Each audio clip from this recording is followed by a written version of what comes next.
Bonjour, c'est Jules Lavie pour Code Source, le podcast d'actualité du Parisien. En France, on estime que 700 000 enfants sont victimes chaque année de harcèlement scolaire. Un fléau contre lequel se bat une mère de famille, Nora Fraisse, depuis le suicide de sa fille aînée, Marion, en 2013. Le 10 décembre, à Orsay, dans l'Essonne, elle a inauguré la première maison de Marion, un lieu d'accueil pour les victimes de harcèlement scolaire. Pour Code Source, Claudia Prolongeau l'a rencontrée sur place.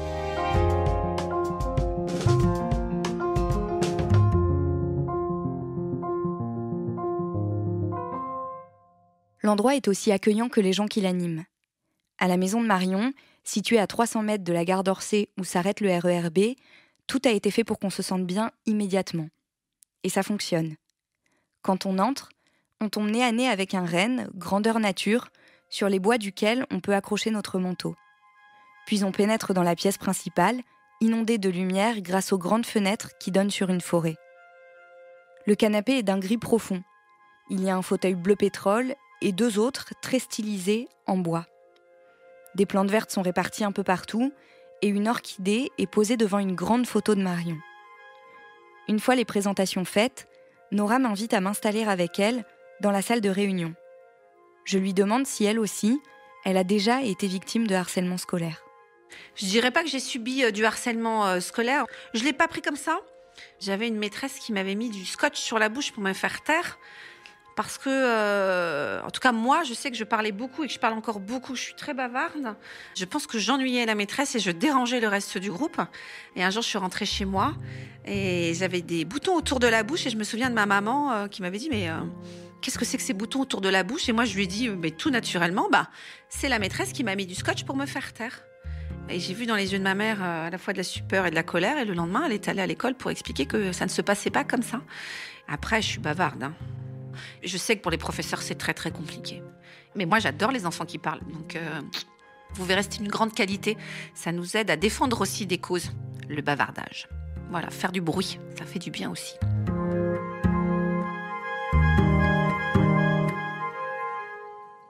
Marion est l'aînée des 3 enfants de Nora. Quand elle est morte, sa petite sœur avait 9 ans et son petit frère 18 mois. Marion était elle aussi très bavarde et très drôle, me précise sa mère. Un mercredi, le 13 février 2013, elle a décidé de mettre fin à ses jours. Le 12 février, Marion m'avait appelée, j'étais au travail, elle me disait qu'elle n'était pas bien, qu'elle n'avait pas pu aller à l'infirmerie. Et je lui ai dit, rentre à la maison, voilà. Et le soir, quand on est rentré, elle n'était pas bien, elle avait mal à la gorge. Et donc voilà, donc elle est partie se coucher. Le lendemain matin, elle m'a dit, je peux pas aller en cours. Je lui ai dit, pas de souci, tu n'y vas pas. J'ai prévenu le collège en disant qu'elle ne venait pas. Et j'allais chez une amie. Et je lui ai dit, repose-toi. S'il y a quoi que ce soit, tu m'appelles. J'en ai pour une demi-heure. Et j'allais déposer des vêtements chez une amie, des vêtements d'enfant. Et quand je suis partie, j'ai fermé la porte à clé. Et puis, je suis partie à 5 minutes de chez moi. J'ai commencé à discuter de Marion, des réseaux sociaux, que je sentais qu'il y avait quelque chose, mais je n'arrivais pas à déterminer quoi, qu'elle était malade et que je ne resterais pas longtemps. Et là, j'étais prise d'un pressentiment. J'ai dit, il est arrivé quelque chose à Marion. J'ai dit, il faut que je l'appelle, il faut que je l'appelle. J'ai appelé, elle ne répondait pas. Je dis, c'est quand même très bizarre, sur le fixe, sur le portable. Et je sais pas, je me suis dit, elle a dû aller se doucher. Il y a quelque chose, elle est partie se doucher. Parce que je l'avais vu le matin, elle avait pris son petit-déj. J'ai dit, elle a dû glisser dans la baignoire. J'ai pris mes enfants, je suis montée en voiture et je suis arrivée à toute vitesse. J'ai ouvert la porte, il y avait ma chienne dehors et je me suis dit, non, ça va, la porte est fermée. J'ai monté à 4 à 4. Les étages, je suis allée dans la salle de bain. Elle n'était pas là. Et elle était dans sa chambre, voilà. Mais je n'en dirai pas plus. La suite, Nora l'a déjà raconté en détail beaucoup de fois. À ses proches, dans quelques interviews et dans un livre qui s'appelle Marion, 13 ans pour toujours. Comme d'habitude, lorsque quelqu'un se suicide, les pompiers et la police sont venus et ont emporté des affaires appartenant à Marion. Nora a demandé si elle avait laissé une lettre. On lui a répondu que non, et que comme on est le jour de la veille de la Saint-Valentin, Marion avait probablement vécu une rupture amoureuse. Et donc, je suis restée avec cette idée-là. Le soir, la gendarmerie m'a rappelé pour me demander des éléments sur son téléphone portable qu'ils avaient emporté. Et je leur ai dit, est-ce que Marion a laissé une lettre? Ça faisait la deuxième fois que je leur disais, est-ce que Marion a laissé une lettre? On m'a dit non, elle n'a pas laissé de lettre. Donc, toute la nuit, le ventre arraché, évidemment, on ne dort pas. Je vous passe les détails avec les enfants, qui ont été pris en charge par des amis qui étaient avec nous, sa sœur. Enfin bon, bref, c'est terrible. Je le souhaite à personne, vraiment. Et Et voilà, je me suis dit, c'est pas possible, elle n'a pas mis fin à ses jours pour une rupture amoureuse. Elle m'en aurait parlé. Vous voyez, tout tourne dans votre tête, vous refaites le film. Et le lendemain matin, une amie pousse la porte, je ne sais même pas comment elle est arrivée, comment elle a ouvert le portail, et on était en bas, en état de sidération. Elle nous donne un journal, Le Parisien, dans lequel il a indiqué ses enfants harcelés à en mourir. Elle me dit, regarde, Marion a laissé une lettre. Et j'ai essayé d'appeler Le Parisien, j'ai pris un numéro, j'ai appelé le collège. Et en fin de journée, on a enfin réussi à avoir la lettre. Donc, il y avait une fameuse lettre. Je remercie la personne qui a donné cette lettre à la journaliste parce qu'elle m'a sauvé la vie. Non, Marion n'est pas morte d'un chagrin d'amour, mais de harcèlement à l'école. Si l'existence de cette lettre n'avait pas été révélée dans le journal, Nora ne sait pas si elle en aurait eu connaissance un jour. Le soir du 14 février, elle arrive enfin à la récupérer avec son mari. Et il y a en fait 2 lettres. Une première sur laquelle il est seulement écrit « Mes meilleurs souvenirs avec vous » en haut d'une page blanche, parce qu'elle n'en avait pas, explique Nora. Sur la seconde lettre, Marion décrit ce qu'elle a subi et nomme les responsables. Des insultes en plein cours, des humiliations, des appels au milieu de la nuit, passés par d'autres élèves. Tout se mêle à ce moment-là, vous avez le ventre arraché, il vous manque une personne, vous mettez la table, vous n'êtes pas 5, vous êtes 4, vous devez laver du linge, la personne n'est pas là, elle remplit toute la salle, toute la place, et vous devez organiser des obsèques. Mais comment ça, organiser des obsèques? C'est pas prévu. Il faut choisir des chansons, un cercueil. Vous voyez, donc on n'en est pas là à ce moment-là. Il faut voir dans les yeux de ses parents, de sa mère, de sa famille, de ses enfants, cet état de sidération, ces yeux grands ouverts, ce sentiment d'injustice, cette incompréhension. Donc voilà, on en est là. On en est là d'abord. Puis viennent les questions et ce terme de harcèlement scolaire, que Nora découvre pour la première fois. On avait perçu qu'il y avait des difficultés. Elle n'était pas à sa place, elle avait demandé à changer de classe, qu'elle était huée, qu'elle était mise à l'écart. Bien sûr, quand on reconstitue l'histoire et qu'on sait ce qu'est le harcèlement, on se dit on est en plein dedans. Je ne savais pas ce qu'était le harcèlement. Mais ce qui se passait, c'est que, par exemple, je ne pouvais pas mettre des mots sur ces mots MAUX, puisque le mot de harcèlement, je ne le connaissais pas. Je connaissais le harcèlement moral au travail, mais je ne connaissais pas le harcèlement en tant que tel à l'école. J'avais vu, si on peut le dire, une petite vidéo qui passait à ce moment-là une campagne nationale, mais évidemment, je ne me sentais pas concernée, je ne sentais pas mon enfant concerné par ce sujet, parce que c'était l'histoire d'un enfant gros qui était rejeté à la sortie d'un cours de sport. Si vous voulez, l'image qu'on me renvoyait du harcèlement, je ne le comprenais pas. Puis on était encore dans les clichés à l'époque. Ça n'arrive qu'aux autres, ça n'existe pas. 90% des enfants vont bien, donc moi je retiens ceux qui vont mal, donc 10%. Donc vraiment, on est passé à côté. Mais comme aujourd'hui, on passe encore à côté parce qu'on ne connaît pas la détection. Donc oui, des chamailleries, oui, de l'ostracisme, oui, le fait de demander à ce qu'elle change de classe. Mais elle avait gardé cette bonne humeur, cette joie de vivre chez nous. Et ça, il faut le dire à ceux qui nous écoutent, parce que moi, on m'a dit quelque temps après le décès de Marion, évidemment, tu n'as rien vu, elle ne t'a rien dit. Mais les enfants qui souffrent ne disent rien.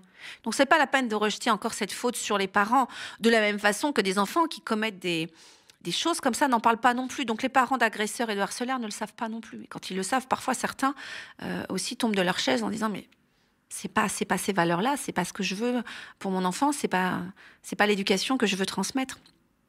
C'est pas le rôle uniquement des parents ou de l'éducation nationale d'essayer de détecter, parce que ça se passe partout, malheureusement. À partir de ce moment-là, Nora essaye de comprendre ce qui est arrivé à sa fille. Elle passe des heures sur Facebook, cherche des réponses au collège, évidemment, et n'en obtient aucune. Elle porte plainte contre X et se constitue partie civile pour violence, menace de mort, incitation au suicide, homicide involontaire, omission de porter secours. En juillet, le harcèlement est inscrit dans la loi de refondation de l'école. Mais ça n'émeut pas Nora. Je suis pas bouleversée par ça, moi. Enfin, je veux dire, je sais bien, hein, je le dis, je suis très consciente. Hein, je suis pas dupe du système. Écrire la loi, c'est bien, l'appliquer, c'est mieux. Donc oui, c'est bien la refondation de l'école, le délit de harcèlement à l'école du 4 août 2014, le cyberharcèlement du 3 août 2018. On pourrait comme ça faire un millefeuille de loi, c'est super, bravo. Les gens ont laissé une trace dans l'histoire, on est content. Mais concrètement, est-ce que cette loi est appliquée? Non. Donc l'impunité, l'injustice continue. Donc c'est très bien, c'est un début, c'est un commencement. On va me dire, Nora, t'es jamais contente, c'est jamais assez. Non, c'est jamais assez parce que derrière, il y a des vies. Donc, il faut qu'on fasse des études d'impact. Est-ce que cette loi de la refondation de l'école du 3 août 2013 a changé la donne? Non, elle a donné peut-être un signal. C'était un premier pas. Alors, comme le premier pas sur la Lune, sans doute. Mais ce n'est pas suffisant. Aujourd'hui, on est en 2020 et la loi n'est pas appliquée. Donc, il ne faut pas s'en satisfaire, il ne faut pas s'en réjouir. Il n'y a pas lieu de créer encore un deuxième, un troisième, un 10e délit. Appliquons la loi, quoi. Commençons par ça.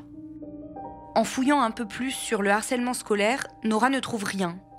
Ou vraiment pas grand-chose. Après avoir été arrêtée plusieurs mois, elle reprend son travail en mi-temps thérapeutique au service marketing d'une entreprise. 1 an plus tard, fin 2014, alors qu'elle est en voyage d'affaires à l'étranger pour former des collègues, elle réalise d'un coup que ça ne lui va plus. Et je me suis dit, mais qu'est-ce que je fais là? Qu'est-ce que je fais là? C'est quoi ma vie? J'ai 2 autres enfants. En fait, j'ai voulu fuir. Et ça a été un détonateur et je me suis dit, je vais faire quoi de ma vie? Est-ce que c'est ça ma vie? D'aller former sur des sujets financiers, ça ne me remplit plus, ça ne m'intéresse plus. Et j'avais participé j'avais répondu à une interview sur Europe 1. Et on m'avait contacté aussi, suite à cette interview, pour participer à un documentaire Souffre-douleur, il se manifeste. Et donc on partait sur l'idée d'écrire une histoire. C'est là que tout est né en fait. Tout, c'est surtout l'association Marion la main tendue, qui voit le jour en novembre 2014. J'ai créé cette association en me disant, qu'est-ce que je peux faire, moi, pour aider d'autres personnes? Parce que ça y est, j'ai compris, je croyais, à l'époque, je me disais, ça y est, j'ai compris ce que t'es le harcèlement, parce que j'ai fait beaucoup de recherches, j'ai compris comment ça fonctionnait. J'ai eu la chance d'être aidée, d'avoir un bon avocat, d'avoir des amis. Et moi, dans notre malheur, on a eu beaucoup de chance. Belle famille, bons amis, qui vous aident à tenir. Et je me suis dit, je vais essayer de proposer ça à mon humble niveau. Et puis ensuite est sorti le livre Marion, 13 ans pour toujours, qui a été vendu, 200, 300 000 exemplaires, énorme, qui est dans le monde entier, plein de jeunes. Donc, c'était ça l'idée, c'était la transmission d'informations. Nora se met alors à recevoir beaucoup de messages d'enfants, d'adolescents, mais aussi d'adultes, qui lui racontent qu'ils ont subi, ou subissent encore, du harcèlement à l'école. Et elle commence à intervenir dans les établissements. On a beaucoup de quadras qui nous écrivent aussi, on a des parents, et on a des enfants qui m'ont dit « Venez dans mon école, je ne suis pas bien, venez m'aider ». C'est comme ça que c'est né. C'est grâce aux enfants. Et comme dirait mon petit frère que j'adore, il dit « Nora, t'es toujours hyper occupée, mais toujours super disponible ». J'ai un copain, la dernière fois, il m'a appelé, il m'a dit « Je suis en panne ». Je dis « Ouais, moi, je peux rien faire, je suis pas garagiste ». Il me dit « Ouais, mais toi, je sais que quand j'appelle, tu vas répondre ». Donc, parce qu'il me dit « Il y a personne qui va me répondre à cette... » Donc, voilà, j'ai toujours... En fait, je le dis avec beaucoup d'humour, évidemment, mais comme Marion m'a pas répondu et comme je suis passée à côté, donc du coup, je me dis « Punaise, imaginons que c'est l'appel, quoi. Il faut que je réponde ». Au fur et à mesure de ces interventions, Nora réalise à quel point elles sont précieuses pour les enfants qu'elle rencontre. Quand un enfant, il m'a dit « Tu pars déjà, tu reviens, tu restes ?» Et je suis obligée de lui dire non, parce que j'en ai d'autres à aller voir. Et je me dis, c'était dur ce matin, je me suis levée à 5h du mat, j'y suis allée, mais je pense qu'on a sauvé beaucoup de vies avec Marion la main tendue, ouais. De ces interventions naît l'idée qu'il faut un lieu. Un endroit chaleureux, calme, avec du café, des gâteaux et des oreilles attentives. Une structure comme il n'en existe pas en France, pour accueillir les personnes subissant le harcèlement scolaire, mais aussi leurs familles, qui ne sont pas victimes collatérales, précise Nora, mais victimes tout court. Ils ont besoin qu'on leur porte un regard aimant et bienveillant. Vous savez, un simple regard, ça change tout. Et je sais que beaucoup de gens n'ont pas osé venir me voir, ils étaient gênés. Pas facile d'aller voir la mère de la suicider. Moi, j'avais un tatouage. Enfin, c'était mon sentiment. Quand je marchais dans la rue, j'étais la mère de la suicider. Et toujours d'une histoire personnelle peut naître l'universel. Vraiment garder cette idée, tout ce que nous vivons. Et quand on trouve des solutions personnelles, est-ce qu'on ne peut pas les transmettre à d'autres d'une manière beaucoup plus générale? Ne gardons pas pour soi les bonnes solutions. Et c'est ce que je vous disais, j'ai eu des amis, j'ai eu de la famille, j'ai eu un avocat. Qu'est-ce que nous disent les gens? Je me sens démunie. Je me sens seule, j'ai besoin d'aide, j'ai besoin d'un groupe de parole, j'ai besoin de lever cette culpabilité. Mon enfant est déscolarisé, il a une phobie scolaire, je veux qu'il soit pris en charge. Je trouve pas de médecin, un psychologue ça coûte extrêmement cher, il y a 9 mois d'attente, il faut trouver une autre école. Donc c'est comme ça que c'est né. Et j'en ai parlé il y a 5 ans, lors d'une audition à la région Île-de-France avec Farida Adlani et Valérie Pécresse. Et tout de suite ils m'ont dit OK. Il fallait trouver des locaux. Et là on a trouvé chez un bailleur privé, ça a été extrêmement compliqué. J'ai failli abandonner plusieurs fois parce que j'avais plus d'argent. C'est beaucoup de sacrifices personnels, c'est beaucoup de sacrifices financiers, donc j'ai failli tout arrêter. Et puis des amis m'ont rejoint Et on a des nouveaux bénévoles qui nous ont rejoints. Ce sont des personnes qui ont entre 25 et 30 ans, qui ont très très bien réussi leur vie, j'allais dire, à la fois scolaire et au travail, et qui pendant le confinement ont été en quête de sens. Dans cet endroit, qui a ouvert début décembre, Nora délivrera aussi des formations subventionnées par l'Éducation nationale pour que les enseignants apprennent à détecter les signaux faibles, parfois très faibles même, que peuvent envoyer les enfants. C'est beaucoup, mais loin d'être suffisant. Pour pouvoir aider les 1,2 million d'enfants victimes de harcèlement scolaire, il faudrait des maisons de Marion partout, dans chaque ville. Et il faudrait aussi que les coupables soient punis, pense Nora. Car si en 2017, l'État a été reconnu en partie responsable de la mort de sa fille, et condamné pour cela, la plainte au civil déposée par Nora et son mari n'a, elle, toujours pas abouti. Je ne lâcherai rien, je l'ai promis à ma fille, parce qu'en fait, tant qu'il n'y aura pas eu de procès et de condamnation, le harcèlement continuera. Maintenant, la responsabilité n'est pas du côté des associations, n'est pas du côté de la prévention, mais du côté de l'action, de la justice. Donc voilà, moi j'attends. Longtemps, j'ai voulu arrêter en me disant pourquoi je continue, puisque de toute façon, la justice ne fait pas son... C'est mon sentiment, ça n'engage que moi. Je garde ce sentiment d'injustice. C'est pas un enfant sur 10. C'est 1,2 million d'enfants. Et je repense donc à cette maîtresse qui m'avait mis du scotch sur la bouche pour me faire taire. Ne tentez pas de me faire taire. On a fait taire ma fille, on ne me fera plus jamais taire. Claudia, Nora Fraisse le raconte bien, les enfants qui subissent du harcèlement scolaire ne vont pas forcément le dire. Alors à quoi est-ce qu'il faut être attentif vis-à-vis des enfants ? Alors Nora dit qu'il faut être attentif à ce qu'on appelle les signaux faibles. Comme leur nom l'indique, les signaux faibles, c'est des signaux qui sont compliqués à détecter. D'autant qu'un seul de ces signaux, comme ça, peut ne pas forcément paraître très important. Et en fait, on peut se rendre compte que si un enfant coche, entre guillemets, plusieurs cases de ces signaux, là, ça veut dire qu'il y a un problème. Pour ça, il y a le ministère de l'Éducation qui a créé une grille, en fait, une grille dans laquelle on retrouve tous ces signaux. Alors ça peut être, je donne quelques exemples, un élève isolé, un élève qui est moqué ou insulté, un élève à qui on fait des croche-pattes, à qui on tape sur la tête, à qui on tire les cheveux, à qui on vole son goûter, par exemple. Ces signaux sont dans des cases comme ça, et ça permet au personnel qui travaille dans les écoles de cocher, en fait, de dire telle petite fille, le jeudi, on lui a volé son goûter. Et puis, ça permet comme ça de se rendre compte que si en fait ça arrive le jeudi d'après, et puis le lundi encore d'après, puis le mardi, en fait il y a peut-être un problème, parce que c'est toujours à cette petite fille qu'on vole son goûter, mais ces signaux, ça peut aussi arriver une fois, et c'est pas forcément très grave, et ça veut pas forcément dire que la personne est victime de harcèlement. Donc il y a cette grille qui permet d'être attentif à ces signaux, et qui permet de noter si ça arrive fréquemment ou pas. Claudia, la maison de Marion à Orsay dans l'Essonne, elle accueille déjà du monde ? Oui, elle accueille déjà du monde, donc depuis son ouverture le 10 décembre. Et Nora me disait qu'il y a déjà beaucoup de gens qui sont venus les voir, des enfants victimes de harcèlement scolaire, mais aussi, et c'est très important de le souligner, leur famille. Parce qu'en fait, quand un enfant est victime de harcèlement scolaire, il y a plein de victimes, elle le dit, qui ne sont pas des victimes collatérales, qui sont des victimes. C'est-à-dire qu'il y a les parents qui en souffrent, qui ne savent pas quoi faire. Il y a les frères et sœurs qui en souffrent, qui sont parfois dans le même établissement et qui ne savent pas quoi faire. Et donc, toutes ces personnes-là, il faut les accueillir et les aider. Et il y a beaucoup de bénévoles ? Il y a une trentaine de bénévoles pour le moment. Il peut y en avoir toujours plus. Il y a de la place, il y a des besoins, donc il y a des bénévoles qui peuvent venir. Il y a aussi, c'est important de le dire, il y a 2 services civiques. Ce sont des jeunes qui en fait vont travailler pour le compte de l'association pendant, c'est des durées variables, mais en général c'est 6 mois ou 1 an. Ce sont des postes financés par l'État. Et ces services civiques, il y en a 2, il doit y en avoir d'autres. Et ça, c'est vraiment une aide très très précieuse. Comment faire si on veut contacter Nora Fraisse ? Alors c'est très simple. Nora, elle est... alors quand je dis Nora, c'est la maison de Marion. La maison de Marion, elle est sur Instagram, elle est sur Twitter, elle est sur Facebook. Donc c'est très simple de la contacter. Il suffit d'aller dans l'onglet message et d'envoyer un message. On peut aussi aller sur le site internet, c'est www.marionlamaintendu.com, ou envoyer un mail à contact@marionlamaintendu.com. Et si on préfère parler par téléphone, il y a aussi un numéro de téléphone qui est disponible sur le site.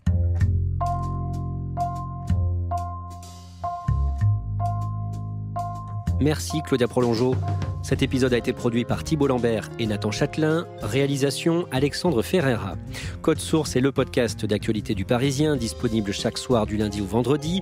N'hésitez pas à nous écrire codesource@leparisien.fr. Si vous aimez Code Source, abonnez-vous pour ne rater aucun épisode sur Apple Podcast ou Google Podcast. Et puis dites-le nous en laissant des petites étoiles ou un commentaire sur votre application préférée.